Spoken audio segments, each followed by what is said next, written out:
চারদিকে মালয়েশিয়া আর মালয়েশিয়া, মালয়েশিয়ার হুড়াহুড়ি। পুরস্কার যে ঘোষণা দিয়েছিলাম 20,000 টাকার নগদ, সেটি থাকবে। সেটির জন্য কমেন্ট করে জানাবেন প্লিজ। রিকোয়েস্ট থাকবে ভিডিওটা সম্পূর্ণ দেখুন। বিসমিল্লাহির রহমানির রহিম। আসসালামু আলাইকুম রাহমাতুল্লাহ। তো অনেকদিন আসতে পারি নাই প্রিয় প্রবাসী ভাইরা, আপনারা কেমন আছেন? আমিও ভালো আছি আলহামদুলিল্লাহ। একটু সিক ছিলাম সামান্য, এই কারণে 4-5 দিন ভিডিওতে অনুপস্থিত ছিলাম। এই জন্য আমি আন্তরিকভাবে দুঃখ প্রকাশ করতেছি সাময়িক অসুবিধার জন্য। যারা অনেকেই বলছেন, অনেকে রিকোয়েস্ট করছেন, হাসান ভাই আপনার ভিডিও চাই, কী ধরনের ভিডিও চান আপনারা কমেন্ট করে জানাবেন। আপনাদের পছন্দের মতো করে কন্টেন্ট তৈরি করব।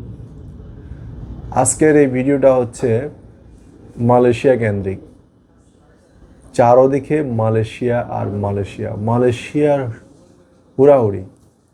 মালয়েশিয়া খুলে দিছে 25 লাইসেন্সদের আন্ডারে কাজ করতে হবে, বাকি লাইসেন্সদের সমন্বয় করে এইভাবেই সরকার ঘোষণা দিছে। সো আমি রাষ্ট্রের প্রতি শ্রদ্ধাশীল, রাষ্ট্র যে নিয়ম কানুন করবে সেটার প্রতি শ্রদ্ধাশীল। তারপরও আমার ব্যক্তিগত অভিমত, রাষ্ট্রের কাছে আবেদন, এই মালয়েশিয়া যদি সকলের জন্য উন্মুক্ত করে দেওয়া হয়, সকল রেকর্ডিং লাইসেন্সের জন্য, তাহলে মালয়েশিয়া অভিবাসন ব্যয় অন্তত 2 থেকে 3 লাখ টাকা কমে যাবে। 2 থেকে 3 লাখ টাকা। এটা আমাদের না, বাংলাদেশের প্রবাসী 2 কোটি 2.5 কোটি যত প্রবাসী আছে সকলের প্রাণের দাবি। আমরা সরকারকে, সরকারের সিদ্ধান্তকে অলওয়েজ কি জানাই, রেসপেক্ট জানাই। তবে আমরা সরকারকে আকুল আবেদন জানাই যেন এই গরিব প্রবাসী ভাই, যারা গরিব বলবো না আমি, সচ্ছল প্রবাসী ভাই, এরা বাংলাদেশকে অর্থনৈতিকভাবে তারা টিকিয়ে রাখছে রেমিটেন্স দিয়ে। তো এই অর্থনৈতিক যোদ্ধা, রেমিটেন্স যোদ্ধা বলা যায়, এদেরকে মানে কি বলবো, সরকারের উচিত অন্তত স্বল্প খরচে, দেশের জনগণের উচিত ওনাদের পাশে দাঁড়ানো। আজকে চারদিকে মালয়েশিয়া আর মালয়েশিয়া। আমি আসলে ছোট এজেন্সি, আমার দীর্ঘ 12-14 বছর পথ চলাতে আমি মালয়েশিয়া 12 বছরে 2017 সালে একবার ওপেন হইতে দেখছি। তখনও একটা নির্দিষ্ট এজেন্সির অনুকূলে কাজ হইতো। 10টা লাইসেন্স ছিল প্রথম 17 সাল। এরপরে যখন 22 সাল হয়, 21 সাল হয়, তখন হচ্ছে 25টা লাইসেন্স হয়, পরবর্তীতে 100টি লাইসেন্স হয়। 2026 সালে এসে 25টি লাইসেন্স আবার হয়েছে। যারা বিগত আমলে ছিল তাদের অনেকেরই সরকার কর্তৃত্ব ওই লাইসেন্সগুলো এখন আর কার্যক্রম থেকে নিষিদ্ধ ঘোষণা করা হয়েছে। আমরা সবসময় রাষ্ট্রের আইনের প্রতি শ্রদ্ধাশীল, তবে রাষ্ট্রের আইনের প্রতি আমাদের একটি আকুল আবেদন, সেটি হচ্ছে অন্তত এই যাদের যোগ্যতা আছে মালয়েশিয়া থেকে কাজ নিয়ে আনার, আমারও ছোট্ট এজেন্সি হিসাবে আমারও যোগ্যতা আছে, আমি মালয়েশিয়া থেকে অন্তত 1000 কাজ আনতে পারবো, ছোটোখাটো কাজ। তো এরকম প্রত্যেকটা লাইসেন্সের কোনো না কোনো যোগ্যতা আছে। তো তারা যদি সকলের যদি উন্মুক্ত হয়, তাহলে অভিবাসন ব্যয়টা মালয়েশিয়াতে 2.5 থেকে 3 লাখের ভিতরে চলে আসতে পারে, বা 2 লাখের ভিতরে চলে আসতে পারে। কারণ হচ্ছে যখন একটি কাজ 2-3 হাত ভায়া হয়ে চলে আসে, তখন বিভিন্ন খাতে খাতে খরচ চলে যায়। যাই হোক, আমি এই বিষয়ে আলোচনা করব না, এটা আপনারাই ভালো জানেন, আমাদের চেয়ে অনেক এখানে জ্ঞানী মানুষ আছেন। চারদিকে মালয়েশিয়া আসলেও ভিসা স্টাম্পিং হয় নাই। কোটা অ্যাপ্রুভাল এখনও অনেকের কাছে কোটা আছে, বাট অ্যাপ্রুভাল হয় নাই। যেগুলো আপনারা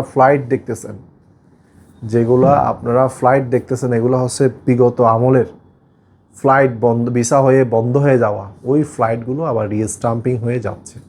নতুন করে কোনো ভিসা স্টিকার স্টাম্পিং হয় নাই।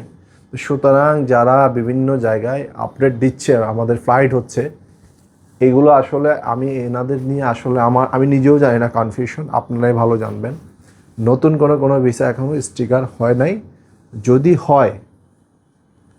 যদি ভিসা স্টাম্পিং স্টিকার হয়, এইচএম এঞ্জেল ওভারসিজ আপনারা কিছু না কিছু ভিসা পাবেন। হয়তো বা আমরা অনেক বড় এজেন্সি না, অনেক কি বলবো মানে অনেক বেশি কাজ করি এরকম না। মাসে হয়তো বা 8, 10, 20টা লোক ফ্লাইট করি, এই টুকটাক সৌদি, দুবাই এই সমস্ত দেশ নিয়ে কাজ করি। ইউরোপের 2-1বার কাজ করছিলাম। তো লেন্দি প্রসেসের কারণে, অনেক পেইনফুলের কারণে, টেনশনের কারণে এই কাজগুলো করতে পারি না। আসলে ম্যান পাওয়ার ব্যবসাটা অনেকে মনে করেন খুবই আরামের বিজনেস। যারা মনে করেন আর কি, আমি তাদেরকে ওয়েলকাম জানাই। আপনারা একটা রেকর্ডিং লাইসেন্স নেন, করেন, তারপরে বুঝতে পারবেন যে এখানে কতটা আরাম। তো যাই হোক, কথা দীর্ঘায়িত করব না, লম্বা করব না।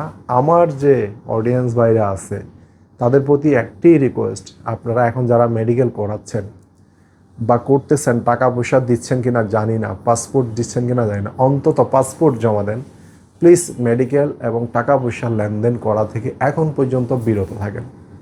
এটা আমার ছোট্ট মানুষ হিসাবে আপনাদের প্রতি অনুরোধ। কারণ হচ্ছে আপনার কষ্টের টাকা যেন বৃথা না যায়। যদি মালয়েশিয়ায় স্টাম্পিং হয়, ভিসা ইস্যু হয়, আমরাও হয়তোবা 2 দিন আগে আর পরে আপনাদেরকে আপডেট দিতে পারবো, হয়তোবা 2 দিন আগে আর পরে।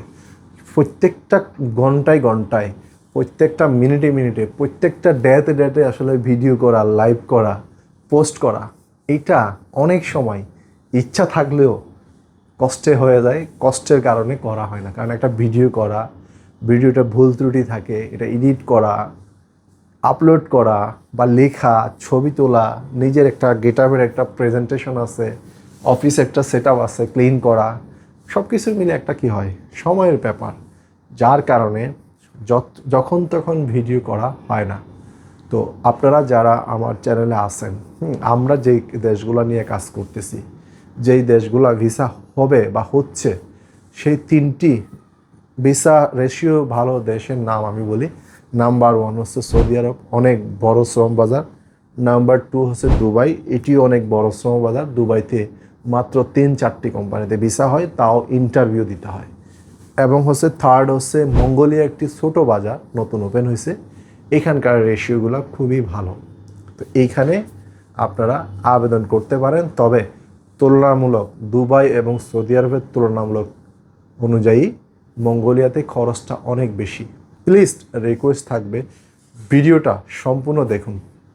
যে যেখানে যাবেন, অনেকে ফোন দিয়ে সব কিছু জানতে চায় বা কল দিয়ে জানতে চায়। আমি জানি আপনারা অনেক দূর থেকে আসবেন, অবশ্যই জানার অধিকার আছে। তো আপনারা জানেন, কমেন্ট করে জানেন, প্রশ্ন করেন, আমরা উত্তর দেব। প্রশ্নের উত্তর দেওয়ার জন্য আমাদের সব সময় একটি মডারেটর টিম কাজ করে। আমি অনেক সময় রিপ্লাইয়ের উত্তর দেই, আমি অনেক সময় ফোন ধরি, অনেক ভাইদের সাথে কথা বলি। ভালো লাগে আপনাদের সাথে কথা বলতে, সাক্ষাৎ করতে। সকলে আমার এখানে আসবেন, দাওয়াত আপনাদের জন্য। তবে আমার এখান থেকে যেতে হবে এমন কোনো নির্দিষ্ট বাইন্ডিংস নাই। আপনার যেখানে ভালো লাগে, যে এজেন্সি ভালো লাগে, যাকেই ভালো লাগে, আপনি তাকেই বেছে নিতে পারবেন। ঠিক আছে? আমরা সামান্য একজন এজেন্সি, মাসে অল্প কয়টা লোক পাঠাই, সামান্য 5 জন 10 জন এরকম। আমরা তা নিয়ে ভালো আছি। হ্যাঁ, তবে আমাদের যে চলমান প্রক্রিয়া 2-3টি দেশের, 4টি দেশের, এগুলো মরিশাসের জন্য অনেকে ফোন দেয়। মরিশাসের ভিসাগুলো রেশিওটা খুবই খারাপ, অল্প কিছু ভিসা হয়। এই জন্য মরিশাসের কাজটা আমরা করতে চাচ্ছি না। আর লাওস এবং ভিয়েতনাম, এই 2টা দেশের ভিসাতে একটু ম্যান পাওয়ার, বিভিন্ন ধরনের একটু জটিলতা আছে। যার কারণে আপনারা বললে আমাদেরকে টাকা দিয়ে দিবেন, পয়সা দিয়ে দিবেন। আপনারা জানি আমাদেরকে অনেকেই বিশ্বাস করেন, কিন্তু আমরা আপনাদেরকে যাওয়ার পরে যে সার্ভিসটা দিব, সেটি কতটুকু নিশ্চয়তা দিব, সেইটা নিয়ে আমরা ভাবি। এই জন্য আমরা সেই সকল দেশগুলো নিয়ে কাজ করি, যেই সকল দেশগুলোতে আপনার টাকা, আপনার চাকরি, আপনার আকামা, আপনার রেসিডেন্স পারমিট, এইগুলা বৈধতা দিয়ে, নিরাপত্তা দিয়ে যেখানে আমরা আস্থা পাই, সেই সকল কাজগুলোই শুধুমাত্র করি। কারণ আপনাকে পাঠিয়ে দেওয়াটা হচ্ছে আমাদের মুখ্য উদ্দেশ্য না। পাঠানোর পরে আপনি ভিসা দিলে অনেক খুশি হবেন যে কোনো দেশের, কিন্তু ভিসাটা মুখ্য বিষয় না। আপনি যাওয়ার পরে যে কাজটি পাবেন, মুখ্য বিষয়। এই জন্য প্রিয় ভাইরা, আমরা দেখে শুনে বুঝে কাজ করি। কারণ এই জগতে আমি পার্সোনালি হাজার হাজার কাজ করছি, দুই একটা ভুল ত্রুটি হলেই পার্সোনালি অ্যাটাক করা হয়।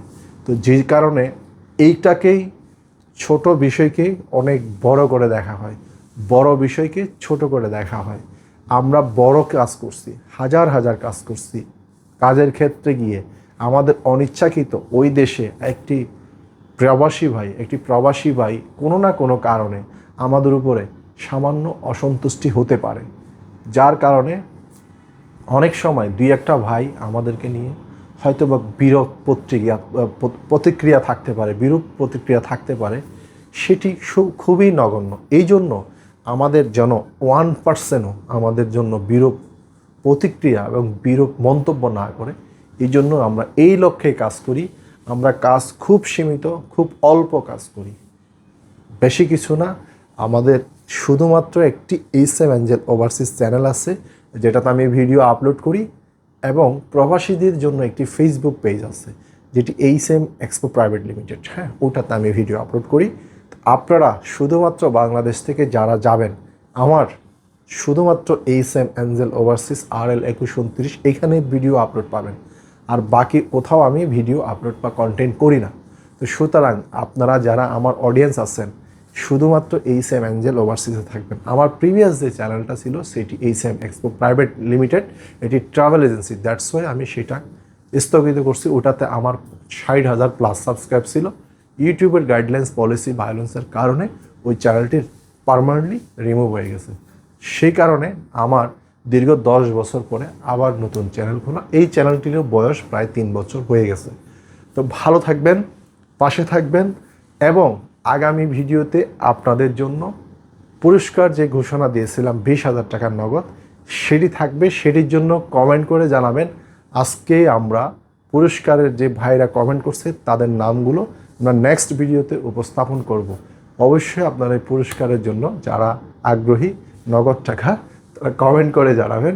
আমার এখানে এই পুরস্কারের বিনিময়ে আমার এখানে পাসপোর্ট দিতে হবে না, ভিসা নিতে হবে না। শুধুমাত্র আপনারা যদি মাঝে মধ্যে ভালোবেসে আমাদের পাশে থাকেন, এই জন্য অনেক ভাইরা আমাদেরকে মিষ্টি নিয়ে আসেন, রসমালাই নিয়ে আসেন, এটা নিয়ে আসেন, ওটা নিয়ে আসেন। ওই সমস্ত ভাইদের জন্য যদি আমরা সামান্য কিছু করতে পারি, তাহলে আমাদেরও একটু নিজের প্রশান্তি পাই। এই জন্য এটা করা। তো পুরস্কারের জন্য আপনার কী করতে হবে, হাসান ভাই, আমি বিদেশে যেতে চাই, অথবা আমার পাসপোর্ট আছে, আমি আগ্রহী, কারণ হচ্ছে আপনার জেলাটা বলবেন। তাহলে আমরা আপনার নামটা প্রকাশ না করলে, এই জিনিস না বললে, আমরা পুরস্কারের জন্য আমরা যে ইয়াগুলো লিখব, নামগুলো লিখব, সেই নামগুলোর জন্য আমাদের কি করতে হবে, বাছাই করতে হবে। দ্যাটস ওয়াই কমেন্টটা করতে হবে। পাশে থাকার জন্য ধন্যবাদ।